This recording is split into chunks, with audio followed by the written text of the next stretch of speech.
It is now 8:30 on September 25th. We are going to open it up for our Legislative and Resource Committee to public comment. Any public comment today? All right, seeing none, do I have a motion to approve the minutes of August 14th? Moved by Commissioner Vonk, support by Commissioner Korndike. All in favor say aye. Aye. All opposed? All right, passes. Moving on to item 3, Public Affairs Associates Legislative Update. Becky Beckler, good morning. Good morning. It's nice to be here this morning. The legislature returns this week for a 2-week session, and then they will not return again until after the November election, which is the start of what we commonly refer to as our lame duck session. The last time the legislature met, their focus was on 2 initiatives that had been approved for the ballot. One was increasing the minimum wage from $10 to $12 over a period of several years, and the second was requiring employers to pay sick leave to their employees. The legislature did approve both of these initiatives. The reason is it allows them to then make changes after the election by a simple majority. Had they let both initiatives go to the ballot, making any changes would have then required a 3/4 majority. And that was something they did not feel that they could accomplish. They do want to make changes to the proposal. There are many business entities that have concerns with how each of them were crafted. They, of course, are going to be challenged. Those proponents have already declared that if this legislature tries to make changes during the lame duck session, they will file a lawsuit. They believe the state constitution says that if the legislative body that makes the changes has to wait until the next legislative body to make further changes. The legislature disagrees, so it's highly likely that this issue will be decided in the legislature, but also it will be a court challenge. So more to come on that issue. That's the 3rd ballot initiative that the legislature has dealt with. If you recall, earlier this summer, they repealed the prevailing wage. That leaves right now 3 ballot initiatives left that it doesn't appear the legislature plans to address. They will let them go to the ballot. One is recreational marijuana. The second one is creating a separate commission on redistricting, and then the third is making changes to voter policies. Those are the 3 that right now are structured. So we will continue to monitor those 2 initiatives during the lame duck session. There are a couple of initiatives that were not fully addressed during the budget process that are continuing to resurface in the legislature, and we anticipate them to be brought up again during the lame duck session. One is, if you recall in the governor's budget proposal, he called for increase of tipping fees in his proposal. That was an initiative that was clearly not seen as favorable by either the House or the Senate. They didn't include that in their final legislative package that was sent to the governor. However, the governor had a press conference about 2 weeks ago with a new supporter, the State Chamber of Commerce. He is hopeful that with their support, it will renew interest in his initiative. It will raise the tipping fees from the current 36 cents to $4.44. Will be put into a new Clean Michigan fund. It is said to garner about $69 million, and that will go towards solid waste management, recycling, and other similar programs. The second initiative that he's calling for is increasing a fee on water bills. It would be capped at $20 for residents and $400 for businesses. And they anticipate that this would garner about $110 million in new revenue. And this would help the water infrastructure system that we have. Both leaders in the Senate and the House have real concerns with the proposal. If you recall, the House has always been reticent to any type of a fee increase. They see this as a fee increase, and I think it will be a challenge. The governor is pushing back, saying this is his #1 priority, and the rumor is that he will not look at any other issues until this one is resolved.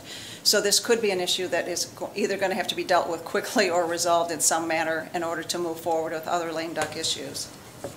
The second initiative that we're going to watch that deals with the budget deals with personal property tax.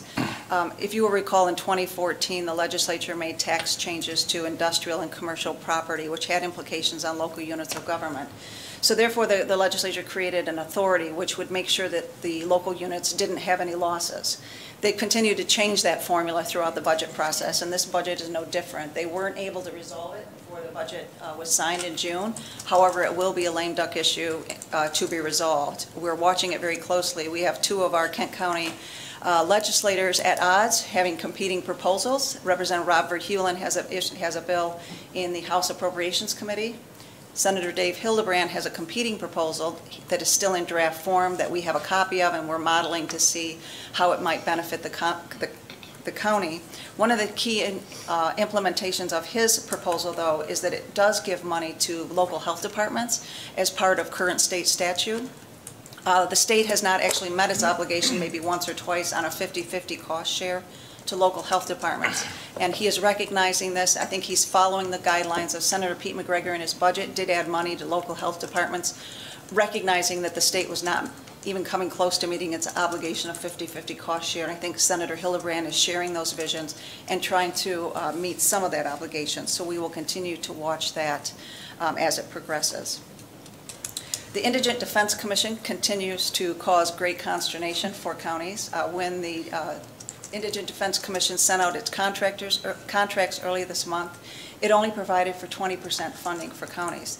This is problematic. In the budget, in the bill that was signed into law, their statute clearly indicates that it would be a one-time payment of full funding right out of the gate. The commission has decided they only want to do quarterly payments based on other programs that they do within the department. Senator Hildebrand has agreed to bring both parties together to see if we can resolve this issue, so we're looking for him for some support and guidance in trying to resolve this. We're hopeful that we can resolve this quickly, but it's something that still we need to work on. Raise the age. It's something that has been I've been talking about in this subcommittee for some time. It is going to be receiving a hearing actually beginning right now in the House Law and Justice Committee. The Chair, Representative Clint Testo, is bringing up a 17-bill package to raise the age of juvenile court jurisdiction from 17 to 18-year-olds. We are one of just 4 states that treat 17-year-olds as adults. The complicating factor with this package is that it does not come with the corresponding funding.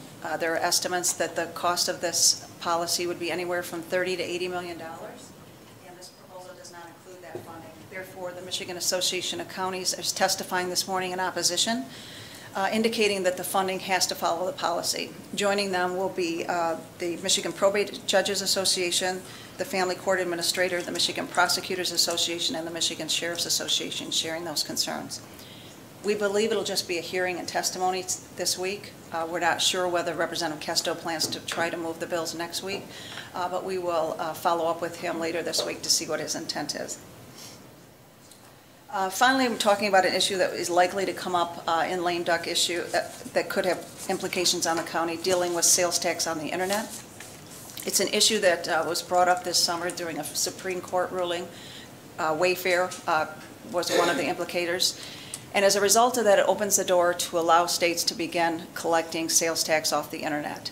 The Treasurer, Nick Corey, has put forth a Treasury ruling that beginning October 1, any out-of-state online retailer that does more than $100,000 in retail or 200 transactions will be required to report and provide sales tax to the state of Michigan. Now, this could add up to $200 million in new revenue from this line. Currently, the statute states that revenue from this line goes to the general fund, school aid, and county revenue sharing. The governor has indicated that he would like to capture some of this money to go to road funding, so we will be following this issue closely to make sure that we do not lose any of these required funds, that it does go to county revenue sharing. But it's something that we need to watch. We do believe that it will be, legislation will be introduced to try to put this ruling into statute, and so we'll need to be very watchful of this to make sure that we don't have any losses.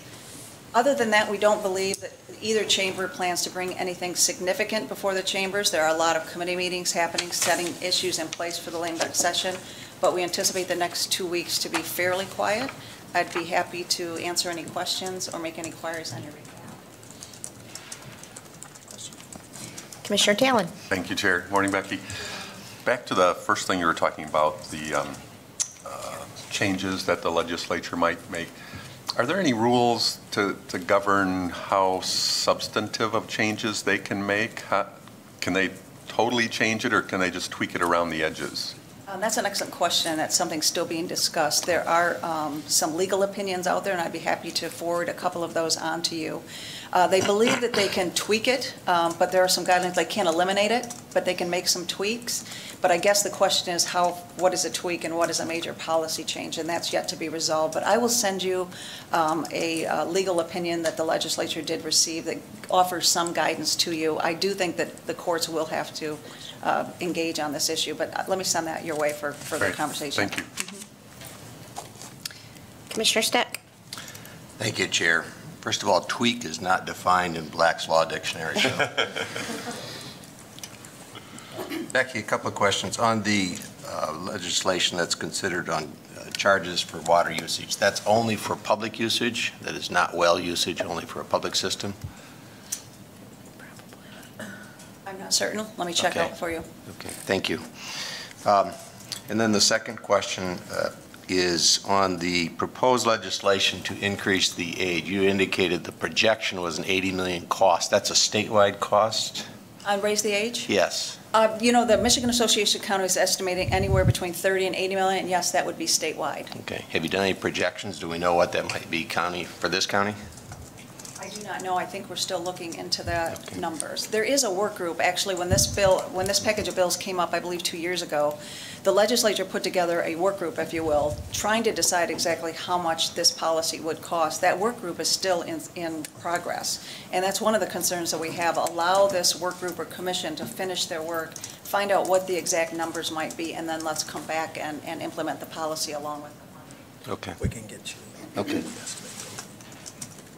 And then the last question, not on something you reported, but we've seen the report from the Auditor General on the 911 surcharge process at the state. And I thought you were going to do a little more follow-up on that. Any further report on that? You know, in talking with Senator Mike Knopf, who chairs the Senate Energy and Technology Committee, he wanted to think about what he could do.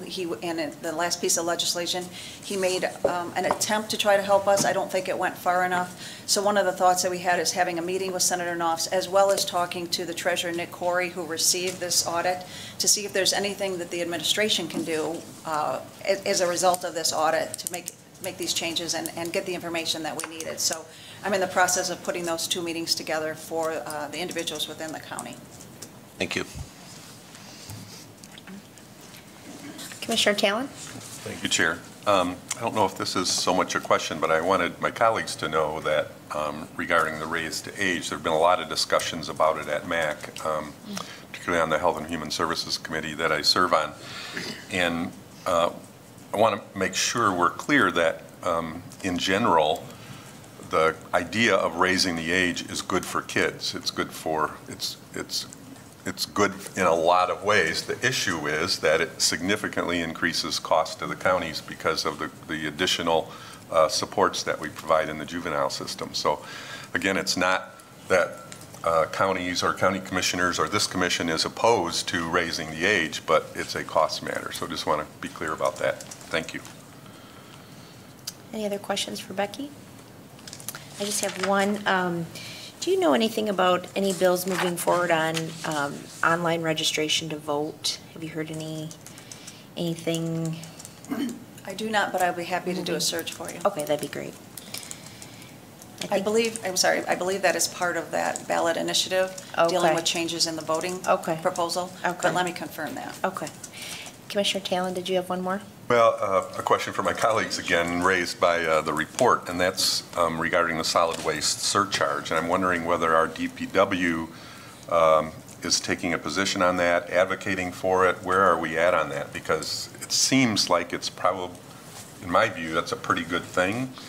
And wondering if we should be out there supporting that with our resources like we do on other issues. We haven't taken a position on that, and we wondered how that's going to work with our rates as well, because we got a lot of issues at the DPW, a lot of work to do on rates and tipping fees ourselves, so no, we haven't taken it. But if it is a statewide increase, then we don't know what the give and take is on that as well.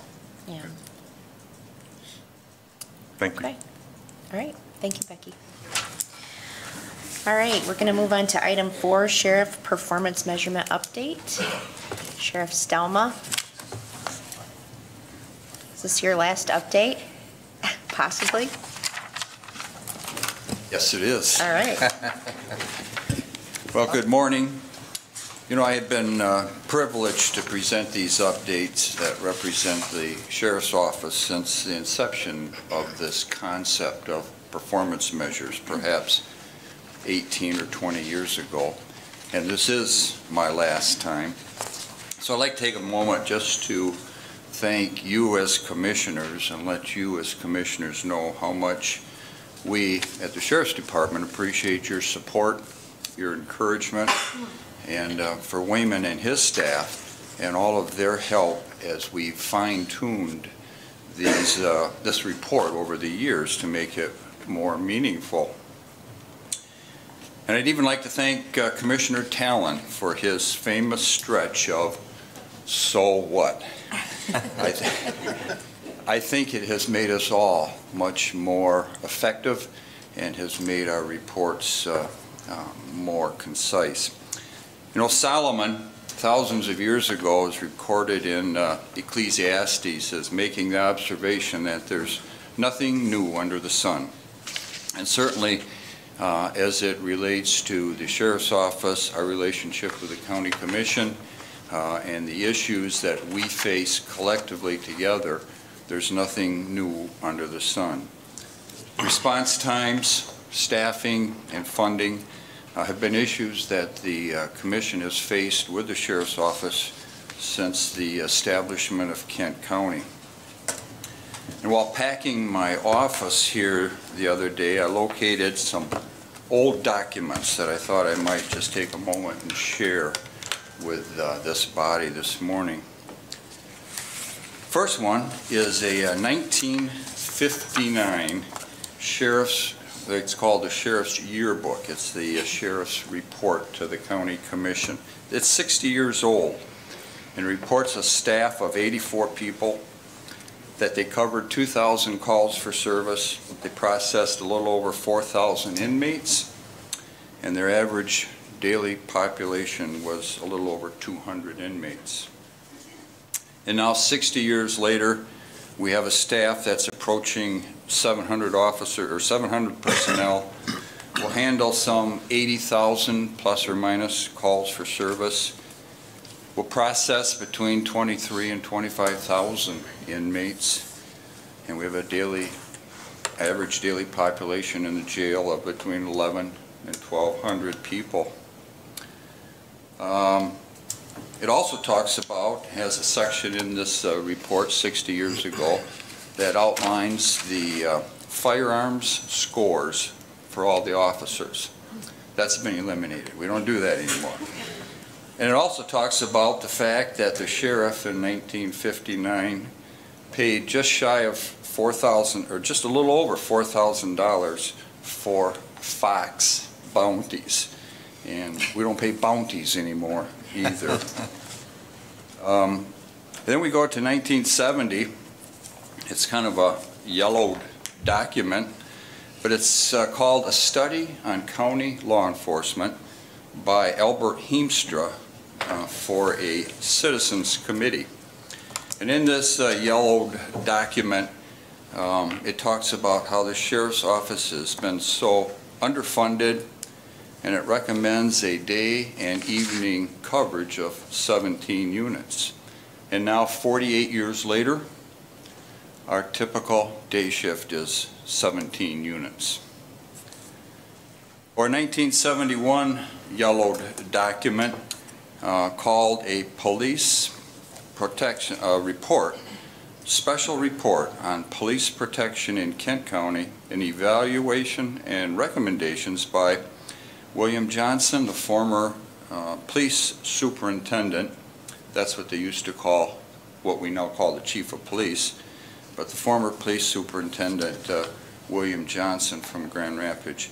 And in this yellowing document, he encourages the county and the city to look at a consolidated law enforcement program, claiming it would be more efficient and much more cost-effective. And then finally, there's a report compiled by some township supervisors and representatives from the county. And in this agreement, this report that they compiled in lieu of creating several small, ineffective, very expensive township police departments, this report came together and the townships agreed to pay wages and benefits of officers when the county would pay for equipping, training, and supervising. And the township patrol, as we know it today, was developed. Truly, the scope of work and the volume of work has changed over these years. But the issues of funding, staffing, response times, they will always be with us.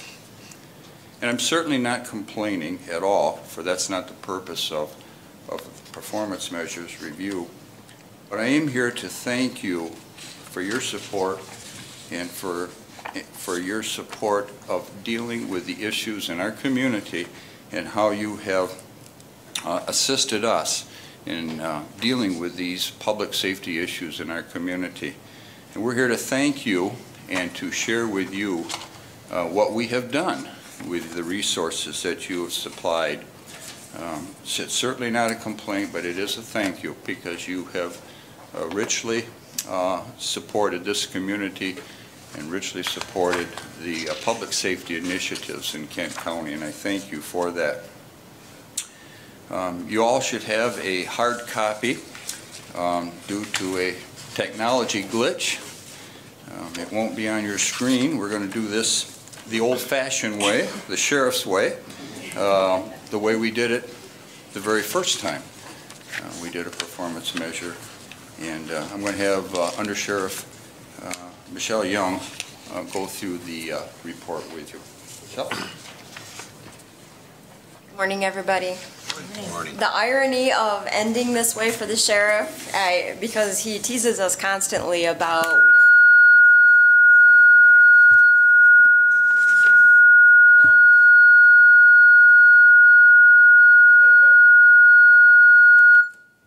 Here we go. Whew. Try it again. Can you hear me now? He always teases us about we don't need technology, we need a yellow dog, which is the old name for the notepad that police officers would use. So this is our version of a yellow dog this morning. I'm going to skip past some of the introductory pages of the PowerPoint that you've received, but if after having an opportunity to review it thoroughly you have any questions, feel free to follow up with me via email. I'd be more than happy to answer any questions. But I do want to go to the key goals and matrix and then start with the correctional facility page, and I don't have page numbers because it wasn't intended to be distributed that way, but it starts with a picture of the jail on the front of it. So just to highlight the mission of the correctional facilities to ensure safety and security of the community by operating a correctional facility that is governed by applicable state and federal laws, and the constitutionality of our correctional facility is something that we consciously have to protect every day, whether we're protecting the constitutional rights of the inmates, whether we're doing it in the most efficient way possible, and I'll add to that comment, the most humane way possible, the least amount of force, the least amount of negative consequences that we can to elicit the behavior we need to run that correctional facility is what we try to go for. One of our first matrices is on the cleanliness of that correctional facility. I do want to give a shout out to our maintenance staff on that. We have a tremendous maintenance staff, and it's literally under half staffed of what recommendations for that square footage would be. They do a tremendous job, and we do that through the use of inmate services. The inmates help clean that facility, they maintain it, obviously with a lot of supervision and direction and coordination, but it's an all-in type of thing. We do a monthly inspection where we literally go around the correctional facility with a checklist, and it's a variety of people who will do that, and each space that is randomly selected for inspection gets a rating of 1 to 10 of how cleanly it is, has it been maintained, is there something that's broken that hasn't been repaired, are there cells that are out of service that then therefore make them not available for use. And so the rating that you see of a greater than 8 means on that checklist our expectation is, on average, the facilities inspected would get a score of greater than 8. There are times it falls below that, we have remedial actions, but so the first score that we're showing for 17, our actual score was 8.08, and again, that's a goal for this year. We're tracking well on it for this year already, but again, it's a key importance for us to maintain that facility in a in a good way that maintains your investment, but that also provides a good standard of living for the people who are housed there. The next one is inmate management. So we have rule violations, as you would imagine, in the correctional facility, and they are categorized depending on their level of severity. Fundamentally, if somebody is in chaos, their behavior tends to be more erratic. If somebody is in a controlled environment where there are proper controls in place and consequences for those controls being broken, then their behavior is more manageable. So what we try to do is to limit the number of opportunity for inmates to have major rule violations by putting them in the appropriate classification to begin with, monitoring them, educating them about what the rules are, and then holding them responsible if they do indeed break the rules. We hope to have less than 2 major violations per 1,000 bed days. And so just a bit of translation, we have, as the sheriff just said, just over 1,000 people in the jail every day. So we're hoping for less than 2 major rule violations in the whole jail 24/7. Every day, we're hoping for 2 major rule violations or less than. In 2017, we had 1.85, which obviously is about 1 1/4 or 3/4 every single day that we operated the jail. It's a tremendous statistics. I know it's hard to understand, but to manage that population at the high risk level that they are with that many rule violations is a wonderful feat, and our correctional staff does this every single day.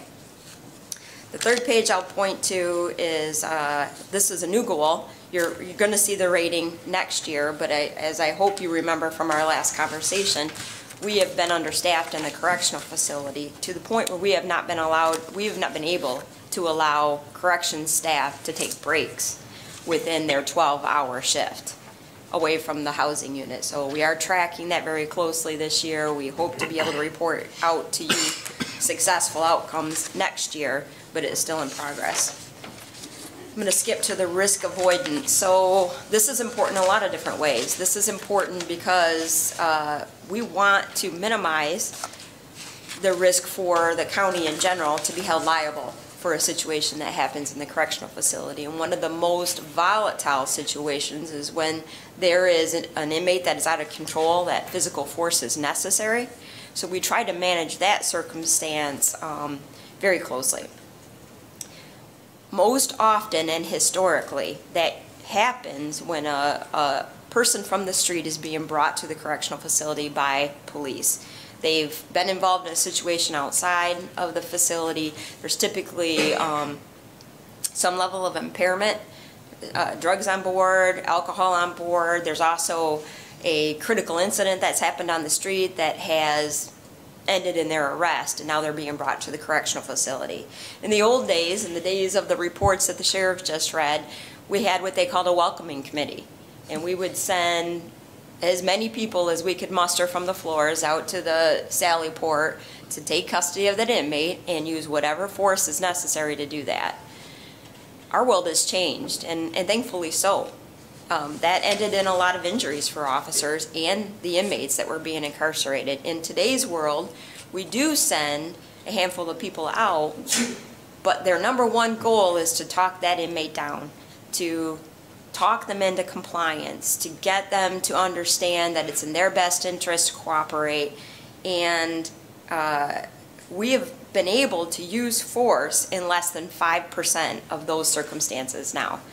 Actually, less than 3% of those circumstances in the past 2017. So out of 100 times, we've been called out to do the welcoming committee because somebody is out of control on the street and had to have force used on the street. Only 3 of those times have we had to continue with that force as they got to the correctional facility.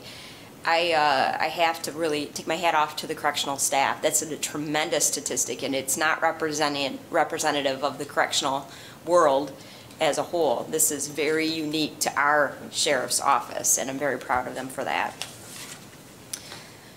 Let's move next to the enforcement road patrol. And again, we are responsible by high visibility police patrol, law enforcement services through investigation of criminal, civil, and traffic matters. And the first page of this next slide is our statutory requirement for service. And if we could just take a minute to review that, what we are responsible for as the Sheriff's Office, MCL 51.762. Each Sheriff's Department shall provide the following services within the county in which it is established and shall be the law enforcement agency primarily responsible for providing the following services on county primary roads and county local roads within that county, except for those portions of the county primary roads and county local roads within the boundaries of a city or a village, and on those portions of any other roadway or highway within the boundaries of the county park within that county. A, patrolling and monitoring traffic violations. B, enforcing the criminal laws of the state, violations of which are observed or brought to the attention of the Sheriff's Department while providing patrolling and monitoring required by this subsection. C, investigating accidents involving motor vehicles. D, providing emergency assistance to persons or other or near a highway or road patrolled and monitored as required by this subsection. So it is our requirement to provide these services to those locations within Kent County that are not a village or a city. So again, risk avoidance is one of the major topics of our consideration. So as we turn to the next page for enforcement, one of our objectives, I can't speak this morning, is to use force in less than 1% of all law enforcement actions. And if you go to the 2017, you'll find that just over 0.25% circumstances last year we used force in our execution of the law. That's a tremendous statistics and it is way below the national average. Next page, we've had a lot of conversation about this. The sheriff has even brought it up this morning. But our objective is to respond to priority 1 calls on average within 11 minutes in each township or patrol area. And we're going to go into a little bit more detail in the next slide about how that varies among patrol areas. But our actual last year was 13.41. We are implementing some changes for 2018. We are seeing a slight downward pressure on that number for 2018. And in a couple slides, we'll talk about the reviews of what changes we've implemented this year to get that outcome. But I want you to look at response time by township, priority 1. And just a little review of how to review this chart. So the blue line is our actual response time. That's how long from the time we got the call in dispatch to when we showed up on the front door of the person who's calling for service. But the orange line is what we call hold time. Hold time is the time it takes for dispatch to get a responding unit free. So I'll give you an example, and it's an example from this week. There's a major accident scene going on. We've had many fatals this weekend, so 2 officers are working on that, one to do traffic and one to do the investigation. If another call comes out, they can't immediately leave that scene because it will cause risk. So in the time it takes them to maybe get a fire unit to come up and take the traffic point or call somebody else over to that scene so they can leave and go to that call, that's our hold time. Or if we've got 4 incidents going on at once, that would be our hold time. So you follow along the orange and that's what you'll see. You see that obviously hold time in many circumstances really does impact. And the other thing I need to make sure we do clarify, we've had a lot of discussions about our contracts, right? Our contracts for service where somebody is responsible to patrol, primarily patrol in the funding district. So if I'm assigned to Caledonia Township because I'm a contracted car in Caledonia Township, but there is a priority 1 call that comes out in Bound Township, we do indeed take the Caledonia car and send them to Bound Township if they're not tied up on a Caledonia call. So that is one of the values that we have by having shared services, that we do have officers who are eligible for these priority 1 and priority 2 calls. However, obviously, if I'm patrolling in Caledonia, my response time to a Caledonia call would be much quicker than my response time to the neighboring township, which are 6 miles square. So just the travel time to get to that unfunded, uncontracted township is going to be longer, and that's why you see the elevated response times to those areas, because we don't have one in that location. It's a very similar slide. The next one is priority 2 calls, and we do have a breakdown of what priority 1 and priority 2 calls are in a couple slides down, so I won't go through those detail, but priority 1 and 2 calls are in-progress calls, significant negative outcomes, either property-wise or personal safety-wise, and that's typically how those are categorized. This next slide is going to be really hard to read on paper, so I will just let you scan through the numbers. So what this is are priority 1 and 2 response times that are greater than 15 minutes. And keep in mind that our measure is 11 minutes, but these are the ones that have gone significantly over what we hope to. And how many of them happened in every township in 16 and in 17. It's also designed to be a little bit of a heat map so you can review it visually. That's more difficult, but please look at the numbers and you can see that in many townships in our county we have significant numbers of these calls that are exceeding 15 minutes for response time.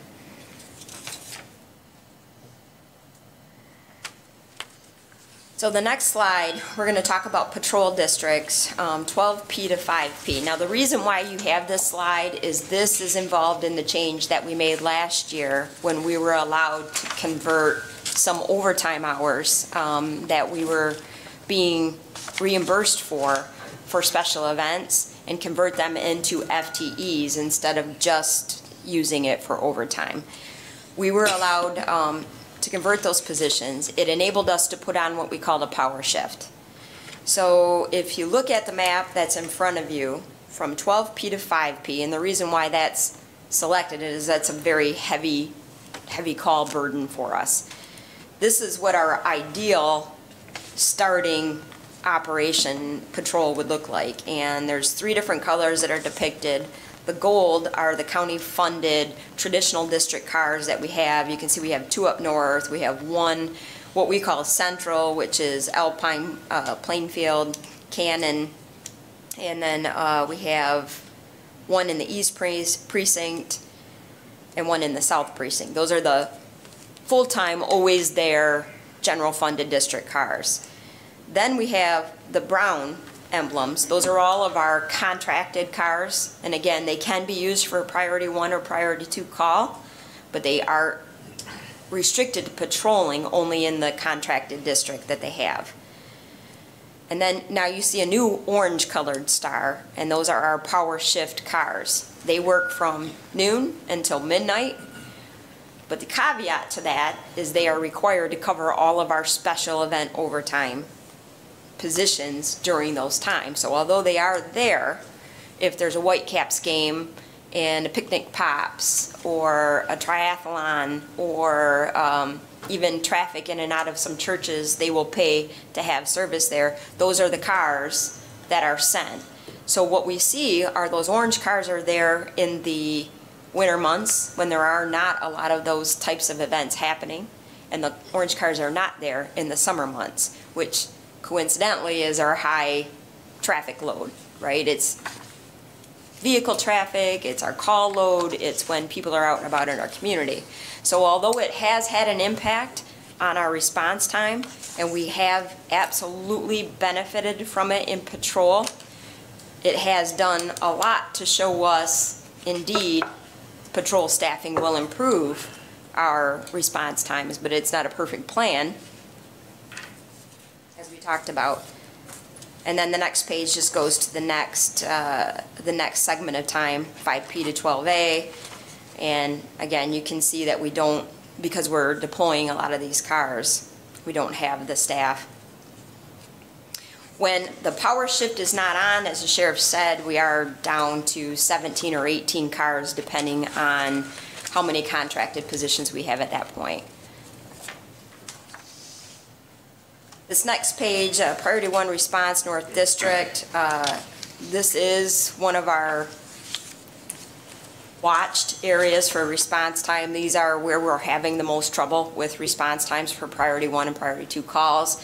And I think probably the fundamental issue there is that there are not adjacent contracting townships in the same way that there are in the east and the south, where at least we have a contracting entity to pull. There are no contracting entities to pull up north.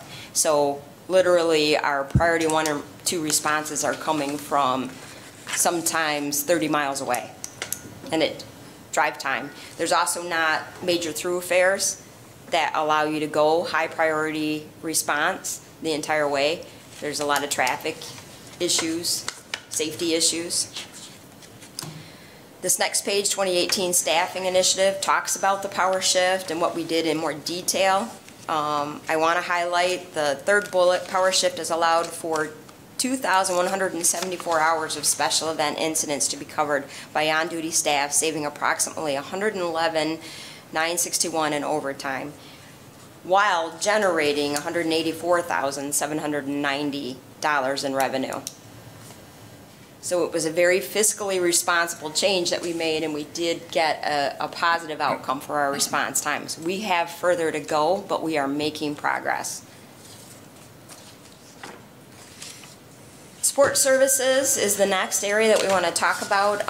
Our traditional performance measures in here have to do with our 911 center, and you've heard me talk at nauseam about our 911 center, so I'm not going to go into a lot of detail, but I do want to talk about this particular one. 2017, we wanted to answer 95% of all of our 911 calls within 15 seconds. We were successful in doing it 93.55% of the time. Now that seems like a pretty mild drop in performance measure. We've never had it drop before that significantly below our 95%, and this is what happens when you don't have enough staff in your dispatch center. And it's not because we weren't allowed enough staff, it's because we've been having difficulties recruiting and retaining dispatch staff. And we took on the contract with Wyoming in late 16. It took a tremendous amount of resource to bring that staff on.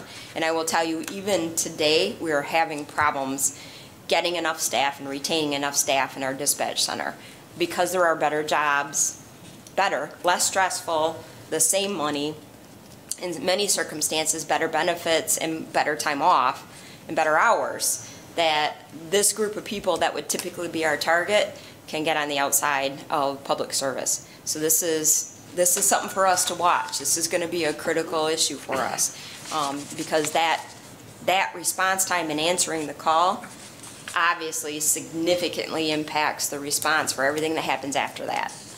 So if you don't have time to fully answer the questions or ask enough questions of the caller, it impacts what type of response we do, how quickly we respond, and how effectively we respond.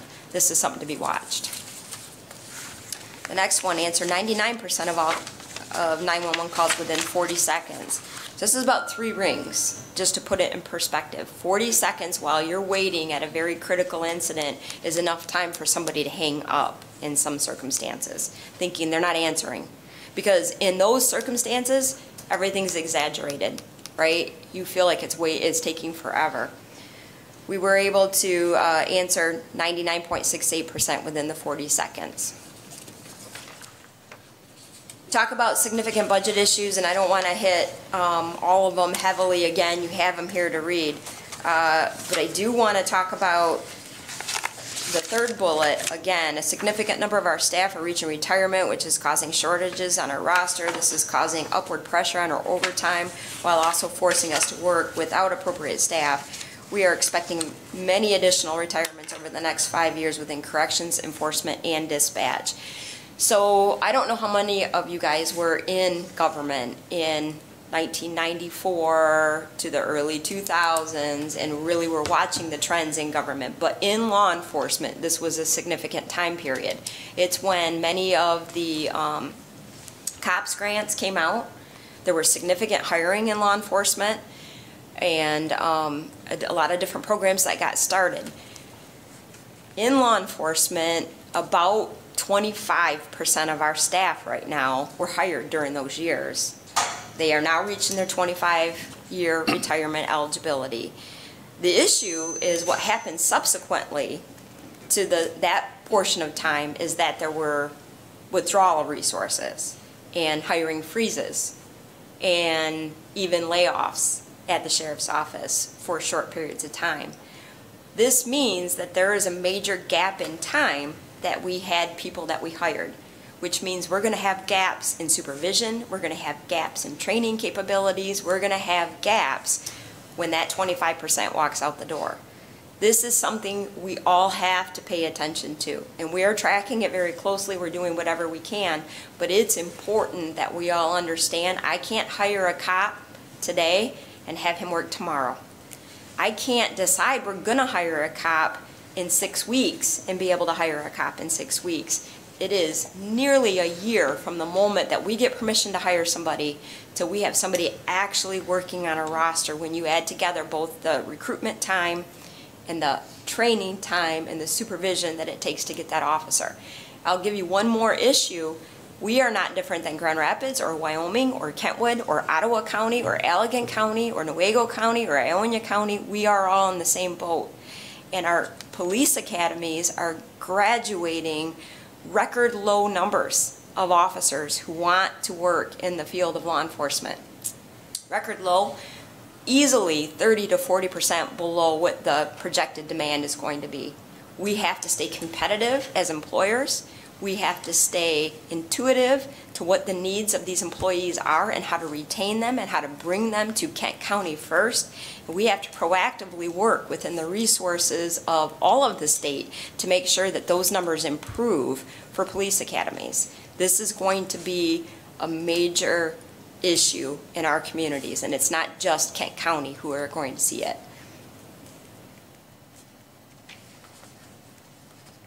Next page is response times for priority calls. I promised you that there would be a breakout based on individual communities, and again, I'm more than happy to review these with you as you've had a chance to review them in detail and you want to talk about a specific community, but this is what we're dealing with. I've given you some bullet points on training. This is nothing we haven't talked about before. So again, I'm willing to answer any questions after you've had a chance to review it. I understand you just have it in front of you. I want to talk a minute about the opioid epidemic, because we talk a lot about that as a community.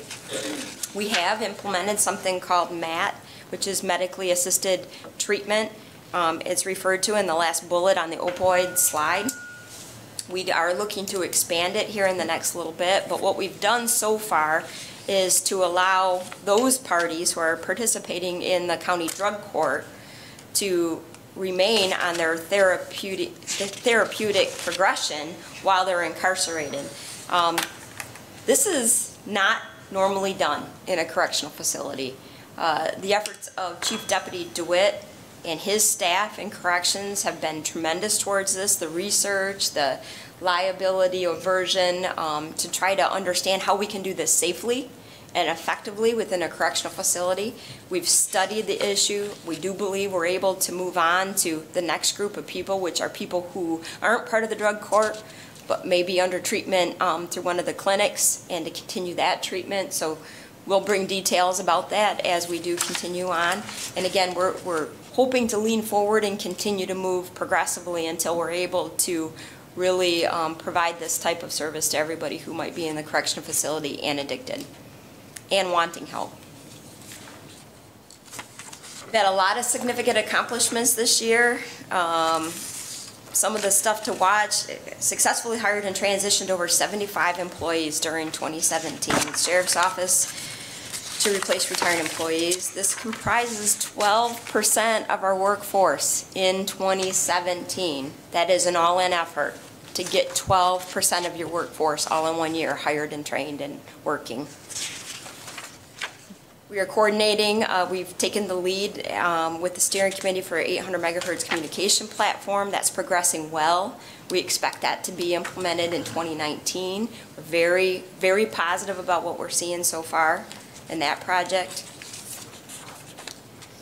We've implemented a new camera program in our cars. It's working quite well. We've had good results with it, reliable, which is always really kind of a magic thing, if you will, in a patrol car, when you're trying to get all that technology to work very consistently in a car that gets up to 130 degrees and down to 10 below.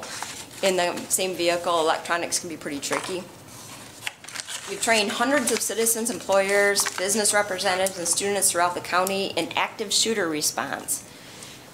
Pretty much on demand. If somebody asks us to do it, we do it. And we find a way to make it happen. And this has been an incredibly important surge in requests, but it's based on risk in our community, so we have answered that. And we will go to any community, whether they have a police department or not, and we have done so. We've transitioned to a new vendor in our inmate phones. This has substantially increased our revenue, while at the same time substantially decreasing the costs paid by families and inmates in our correctional facility, which, by the way, was our goal when we sought a new phone vendor, was to reduce the cost of remaining in communication with the family and friends, because that helps an inmate transition more effectively back into the community. Work to become more intentional and specific about developing leadership personnel.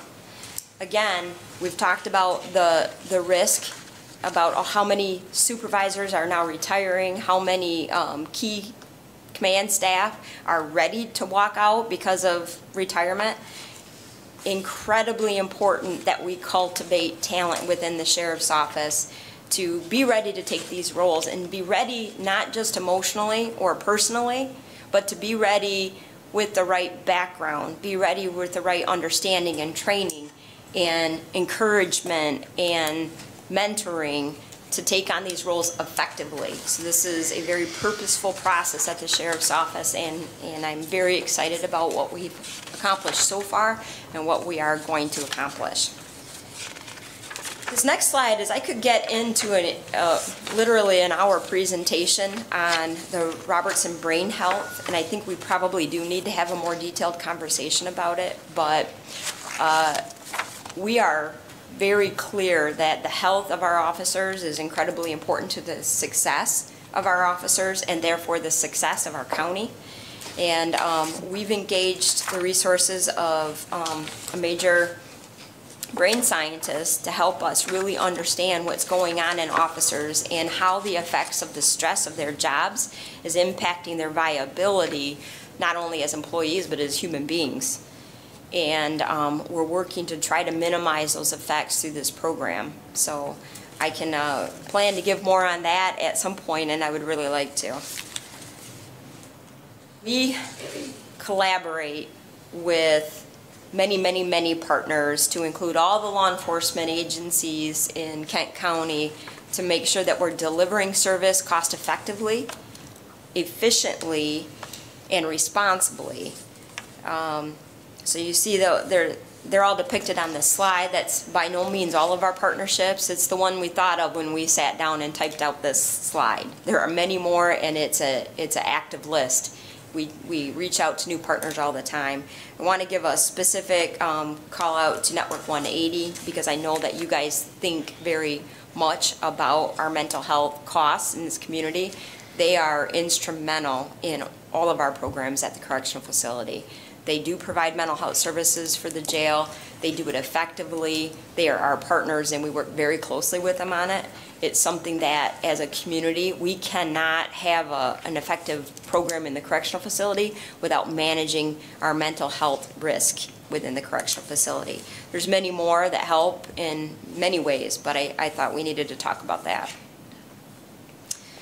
What you're going to see in the next year or so, we do have implementation of a jail management program. This will help us continue to get the best statistics necessary to make key decisions. We are an information-based decision-making entity. We need to evaluate what's happened, what are our trends, who are the population we're dealing with, to size our response appropriately. So that's a very key implementation for us. It takes a lot of resources in our correctional facility to implement. Again, that's led by Chief Deputy DeWitt, and I think you're going to see that come online in the early part of next year and start seeing some results for it. Obviously, we've already talked about the radio project, which is going to enable unified communications throughout our county. Incredibly important to managing response and even managing secure situations that are not critical incident based. And then community outreach. We've put a lot of effort in the last couple years for community outreach as the Sheriff's Department. I'm going to talk a little bit. We are implementing an app. So I'm excited to talk to you about that, and at some point I want to come back and show you. But we're hoping that this will allow citizens to more closely communicate in a real-time manner with the Sheriff's Office and with key components that they're interested, whatever those might be.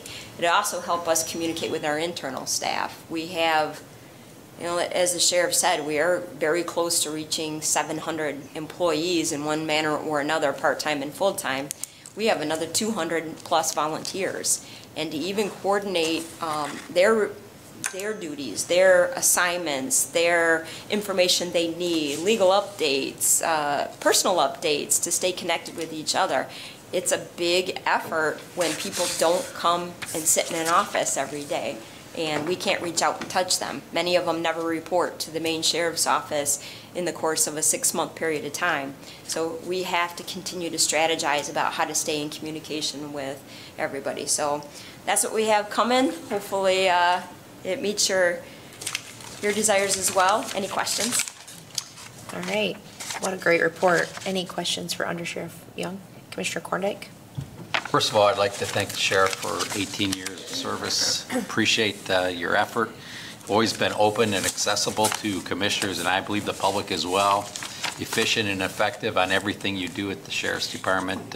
It's been a pleasure to work alongside you, Sheriff, and very happy times in your retirement. Hope you enjoy it tremendously. A couple of questions quickly. 700 current employees. I know that you made significant cuts back in 2011-12. I was at the Sheriff's Department when that was done. Are you currently back up to or above what you were back then? And if you could give us what those numbers were and what they,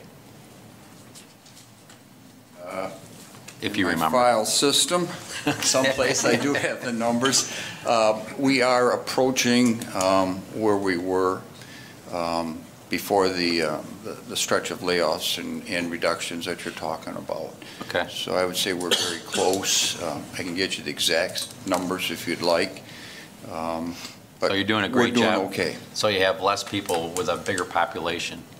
And Well, we do, but we're also using technology, and I like to think that we're much more efficient and effective in our delivery of services.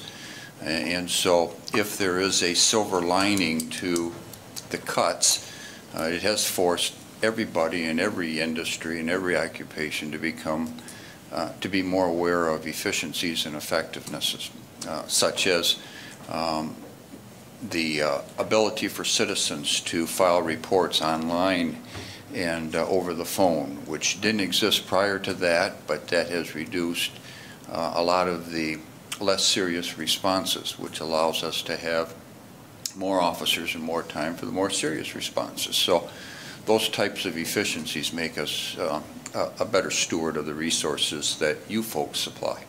Can I add something? Sure. I think it's really important to understand the dynamics of what that staff looks like within the facility, though.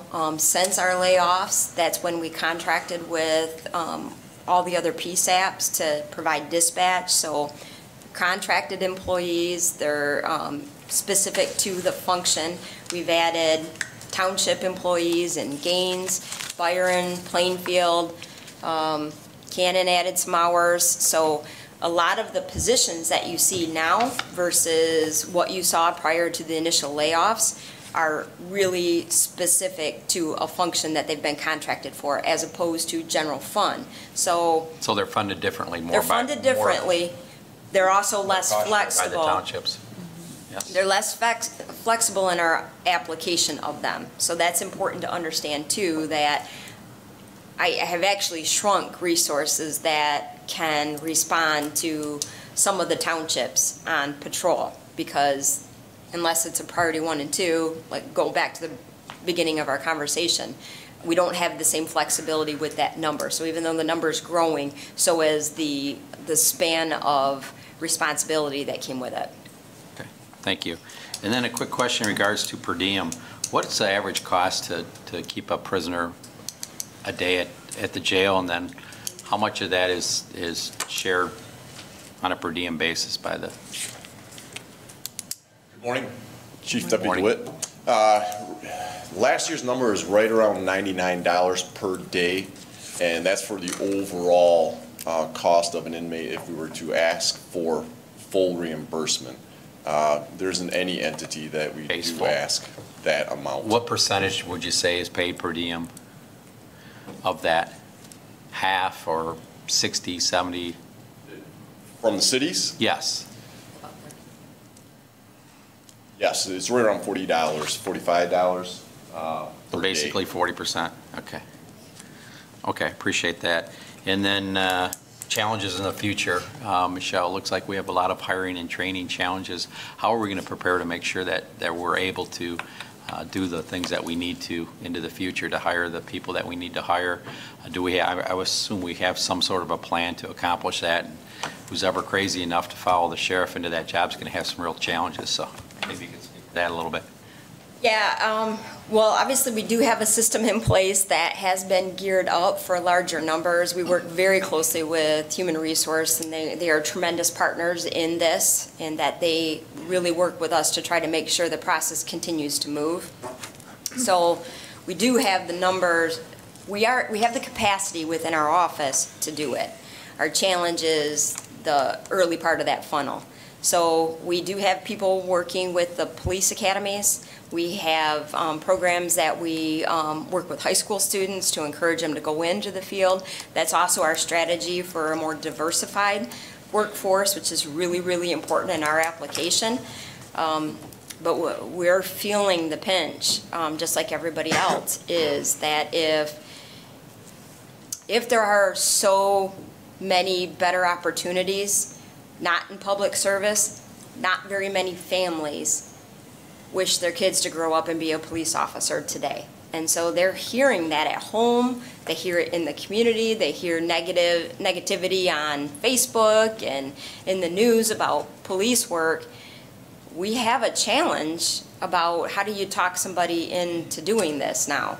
And then if benefits dwindle on the back end of it, we're very thankful here and very, very, very lucky to have a funded pension. We know that this is a huge retention tool. It's not really a significant recruiting tool, because most people at 22 could care less about their retirement, but about 10 years into your job, when you realize, this retirement thing's kind of a good gig, it helps us keep people. But understand that a police officer, after they have worked for a county for 10 or 15 years, they're very marketable. Security fields, they could go into counseling of some sort with the right education. They have a lot of skills, and so we need to make sure they want to continue to be a police officer when they grow up until they're all done growing up. And that's definitely a challenge. So we're working through it, but I don't think we have all of our tools on the table yet. I think at some point we may have to consider sponsoring people for police academies. We may have to sponsor people at a younger age to go through community college to get even ready for the police academy. We have some challenges ahead of us. And I think, again, particularly in the diverse recruitment category, we have to think outside of the box, because that's not what everybody grows up and wants to do. Thank you. Appreciate that. Appreciate your work. Thank you. I like that. I think she told me that I was done growing up. We have initiated a program 2 years ago with our unions, and our unions have come to the table along with management and have funded a scholarship program for graduating seniors. And though through this program, we now have, I believe it's 6 young adults in college that we have sponsored. It may seem like a small number, but it's an encouragement to the whole class. It's a active competition of the students that are involved and interested in criminal justice. And I think it's a unique relationship between management and unions where we all see the benefits of a scholarship program. So we initiated that 3 years ago, and that seems to be moving along well. And I think that will encourage lots of youngsters to consider criminal justice as a field. Thank you. Commissioner Skaggs. Thank you, Chair. I guess I'll just keep following up with that if I could. I have a couple of questions, I guess some of which I'll email. I'll try to keep it at 2. So the follow-up on that one is just, I understand that Grand Rapids is also having similar issues for similar reasons. And I do know that they maybe have a more extensive scholarship program than we do for the police academy. I wonder if that's something that you know about and something that is at least being considered as a partial solution to this recruitment problem. To the best of my knowledge, their scholarship program goes through their fraternal order of police, and it's similar to ours. I'm not sure if it's any more extensive. They also utilize a scholarship program generated by resources from benefits for fallen officers. But one of the main differences with Grand Rapids and the county is that they do what's the term I'm looking for? They send youngsters to the academy pre-high, and they sponsor youngsters through the academy, and we have not sponsored people through the academy yet. We have had great success with human resources in allowing us to, when we know a position is coming available, that to the extent possible, human resources lets us hire if the timing is right and get people on board before the officer actually walks out the door, so we can shrink that training time.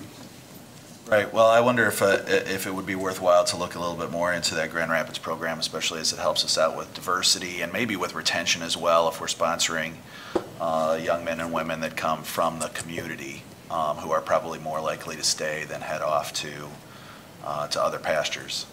So we have talked at great length to Grand Rapids about that program. They are having some success, not tremendous success, with the outcome they were hoping for.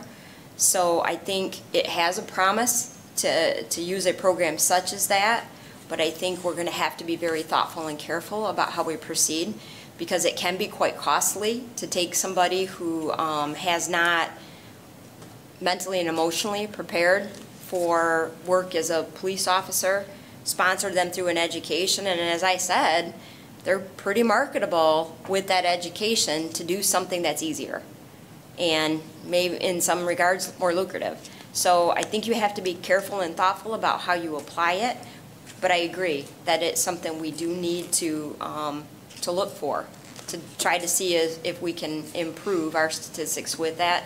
One of the things that we are considering very carefully is we have a much easier time recruiting corrections officers. They tend to be a very diverse population that applies for the field of corrections officers.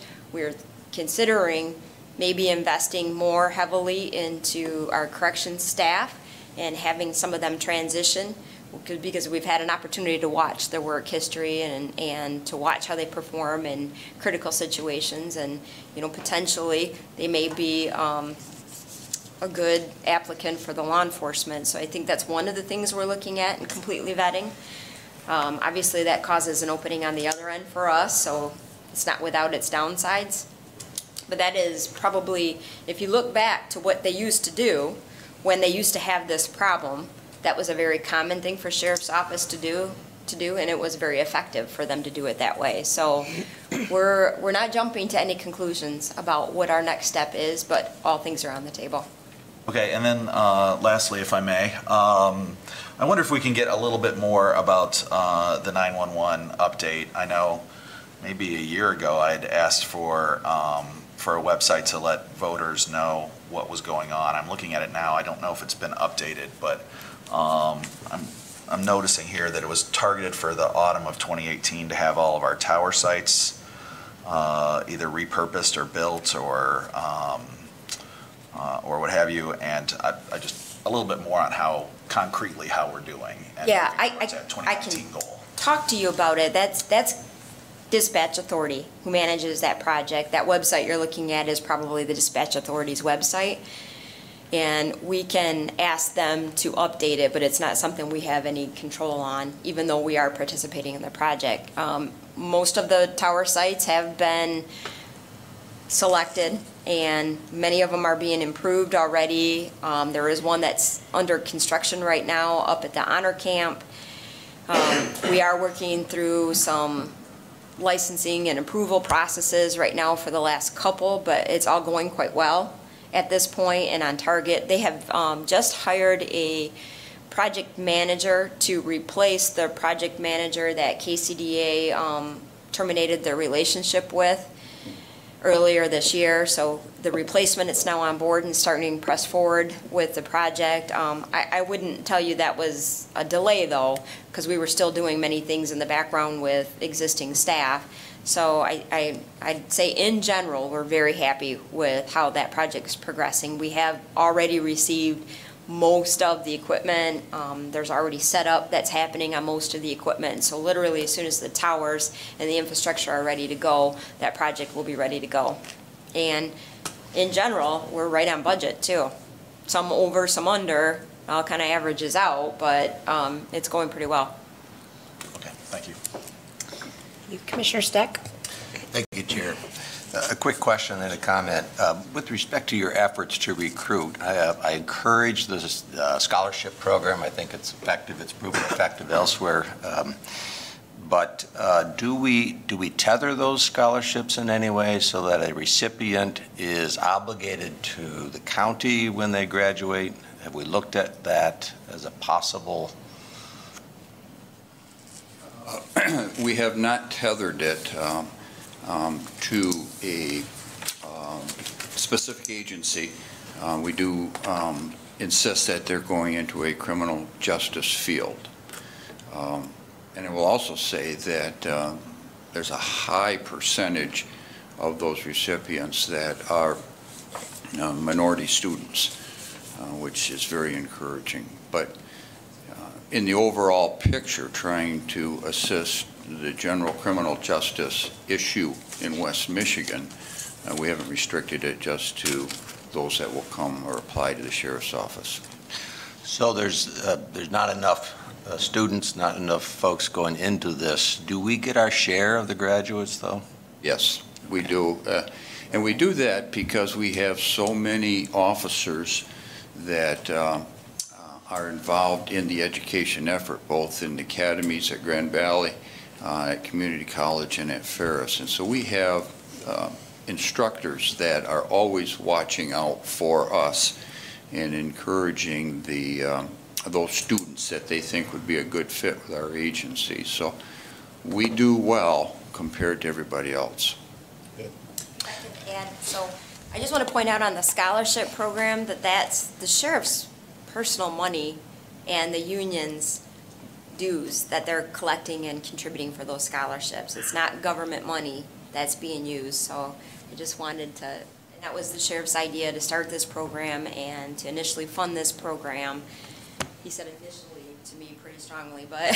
So you haven't asked us yet? Right. We're not going to ask you for the scholarship program, but I also, in the other program that I probably should have said to the other commissioner's question, is the cadet program, where we hire students literally before they even enter college and start to train them in the field. The issue is criminal justice field is a wide lane, and not everybody has the ability or the aptitude to be a law enforcement officer or a corrections officer or a dispatcher.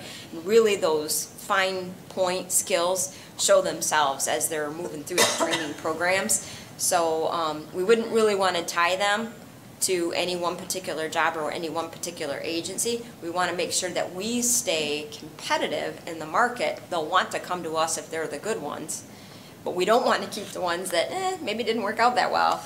So staying competitive is important, and we do that, which means we do compete well.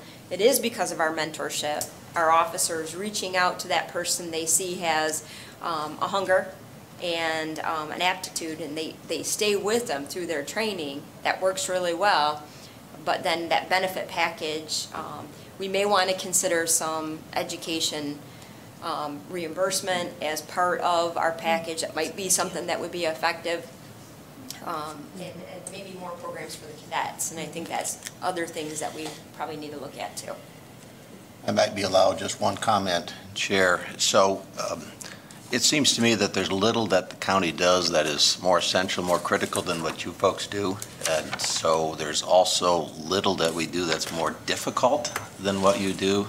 That fine line between the appropriate amount of force, for example, and excessive force is incredibly problematic as a society, and it's one you wrestle with every day. So I give you kudos for that and the way you've managed that. And then, Sheriff, to you, we'll set aside the debate on whether or not Solomon was the author of Ecclesiastes at this point. But I believe he was the author of Proverbs, and there's a proverb that says that the way you end a thing is more critical and defining than the way you've begun it. And you have carried that through right to the end, and we are proud of the work that you've done, and thank you for your entire career. All right, Commissioner Talon. Thank you, Chair. Following up somewhat Commissioner Steck there, just want to express appreciation for a very comprehensive report. All the information that you provided today, very helpful, very impressive, the work that you do. And I want to say personally, after so many years on this commission, I think in the last few months, I've probably gained more appreciation than the previous 18 years for the complexity of the work that you do and the professionalism that you do it with. It's a really, really tough job, and I want to recognize that. And then follow that up and perhaps ask for your thoughts, maybe Sheriff, your parting thoughts about an issue that is that continues to grow for me over the last few years, and that is to figure out how we as a community can look at our justice system in an overall way. We've got law enforcement, we've got courts, we've got the jail, we've got mental health, we've got physical health, we've got housing, and all of those pieces come together and affect what happens to people as they move through that justice system. And you, as the sheriff, have a piece of that.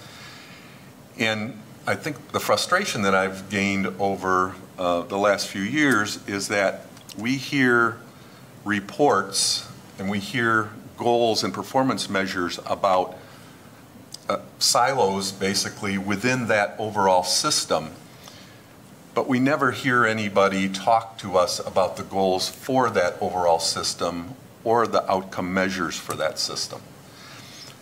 And when I go to trainings and hear webinars and go to national conferences, I hear about communities that are looking at data for what happens across the system and what kinds of things can happen within that system to affect what happens at the jail, but more importantly, what happens to folks that are coming in or folks that are coming out. So along beginning to ask for your thoughts, perhaps parting thoughts about how we might do that. How much of that are we doing that perhaps commissioners just don't know? Any thoughts you'd be willing to share? Any of the jail or sheriff's staff, I guess. Thank you. You know, I think that might be a topic for another special order of business sometime in the future, but there are many efforts underway in the total justice community, as you talk about. And if you look at the fact that not too many years ago, our average daily population was in that 1,600 individuals, and now we're down to between 1,100 and 1,200 as our average daily population. Our jail population is down. And when I travel the country and I travel across the state and I hear what's going on in other communities, that's not the norm. And I think that is because there is so much collaboration going on within that entire community that you're talking about, with the courts, with probation, with specialty courts. And all of those things have an impact on our community at large, which is the grounds for a whole new special report. But I think things are well, and I think the metric of a lower population in the jail is an indicator that things are going well. Some of our programs showing a recidivism rate that is far below the national average. Those are all very positive things for our greater criminal justice programs. I think things are well, and I think it's through the collaboration of the courts, the specialty courts, of probation, the health department, as we work with different issues, and with Network 180. But it probably would be a good special report sometime in the future. Any other questions for the sheriff or undersheriff? I just have one question and one comment. On the opioid treatment, I think that's awesome that we're keeping everybody kind of on their treatment. I know we've had an issue in the past where if an inmate is coming in on Medicaid, the Medicaid kind of stops and the county is on the hook for that cost of those prescription drugs, or to keep them on their medication. Have we seen an uptick in costs in keeping some of these people on their treatment? How are we mitigating that? Is it significant, not significant? The Medicaid issue is still an issue. Yep. I don't want to imply that that's gone away. But through the MAT program, medically assisted therapy, through the other social community programs that provide the methadone and things of that sort, Okay. other alternative medications, I wouldn't say there's a significant uptick in our cost. Okay. I think the uptick is in our staffing, the requirements of our staff to administer these drugs, to maintain these drugs, to administer those programs. Okay. It's pretty staff intensive. Okay. And then Undersheriff Young mentioned, working with Network 180 for our inmates. I'm wondering, and she did mention a program, and hopefully we can get into it later, but what do we provide for mental health support for our officers?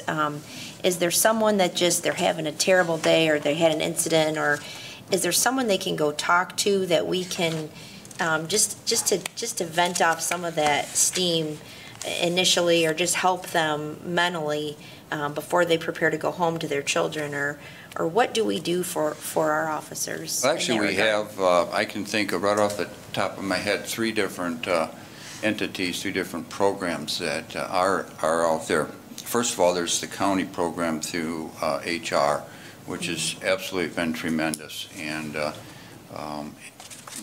officers frequently utilize it, both with the encouragement of a supervisor and seek it out on their own. So the county's got a good program going. Okay. Then on top of that, there are any number of chaplains that are in the department every single day, and the officers build personal relationships with them just as they interact on the floor or as they pass. And that's been a great resource to the officers when they want it, if they want to seek it out.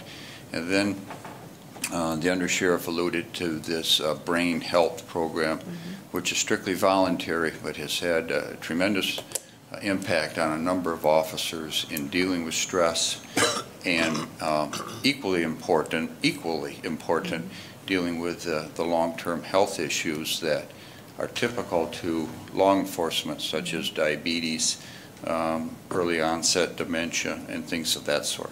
Okay. And just lastly, thank you so much for being such a great sheriff to our county and all your service, and there's not enough words to thank you, so. Thank you. It's been Sorry, a it's your privilege last- to work with your last- each and every one of you. Your last presentation. Thank you, Sheriff.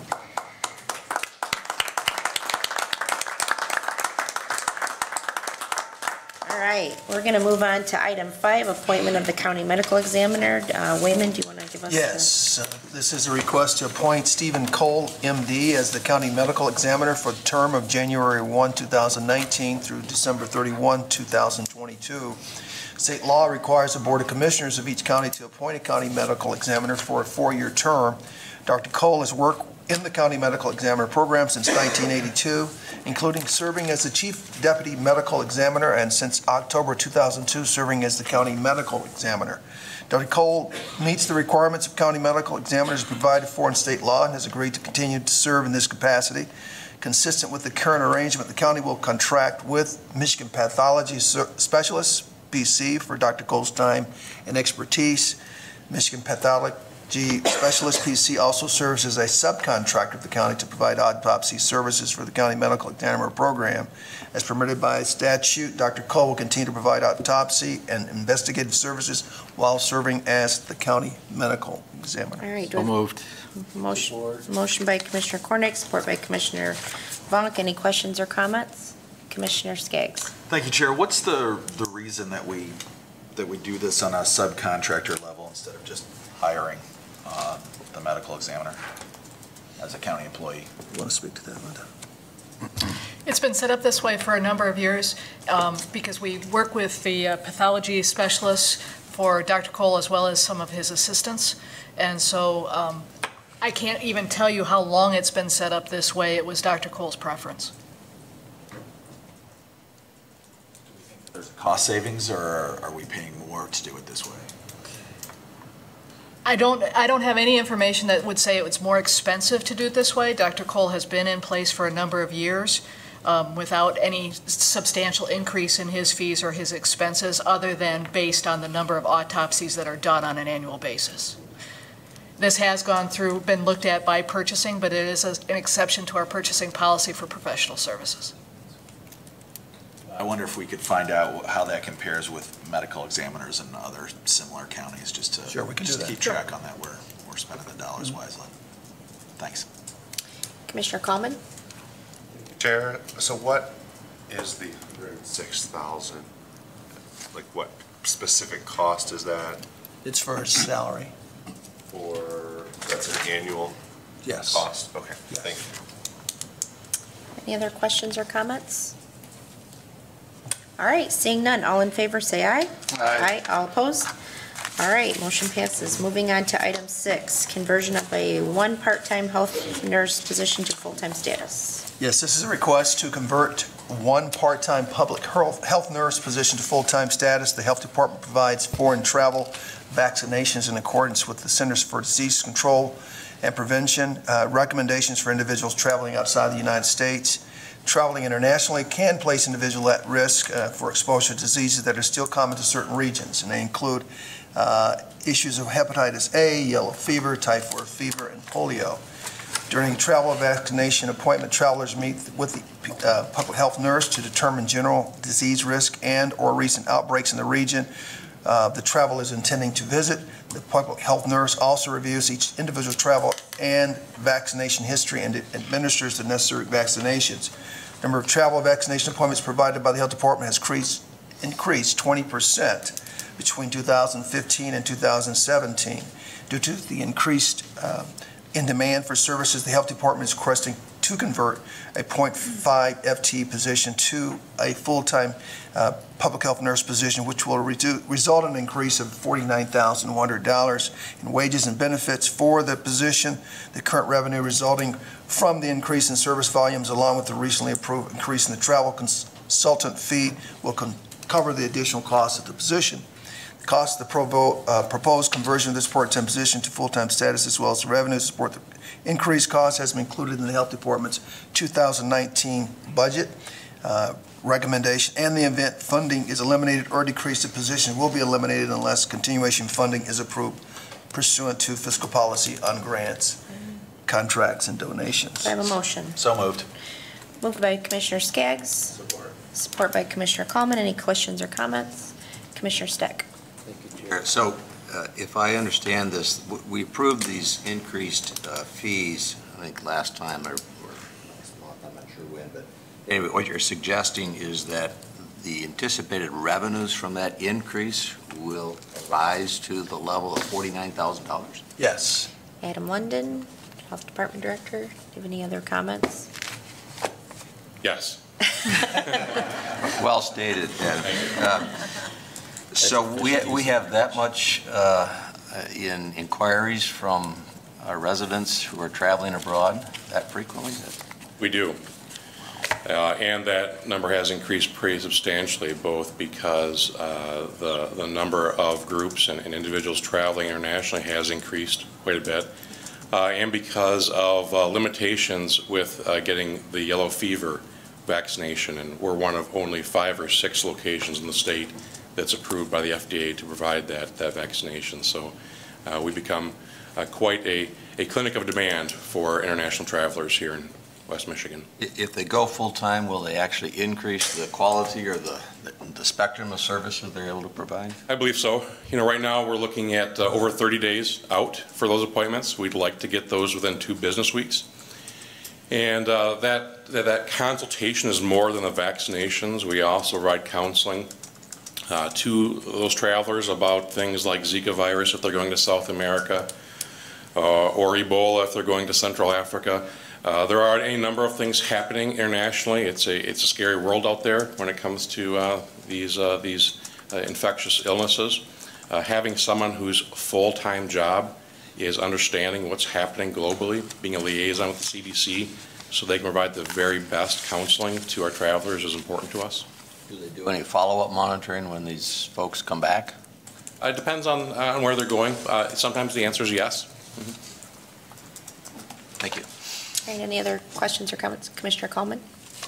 I think you answered my question with the yellow fever comment, but the question was, are we at risk of any, with the increased fees, actually having people go elsewhere for these services and actually seeing a reduction in service? I don't think so. We're still ballpark or a little less than the surrounding clinics, and because yellow fever, I think there's only 6, I think, statewide, and we're the only health department on this part of the state that provides that clinic. I think the demand and the necessity is really at our clinic. Commissioner Talon? Thank you, Chair. Just an anecdote, I guess. I was several years ago wanted to visit my grandchildren in India and their parents, and was went to the health department on the recommendation of our physician, and was surprised at how inexpensive it was for the consultation, and very appreciative of the advice that we got. So it's a great program, and I appreciate the exchange.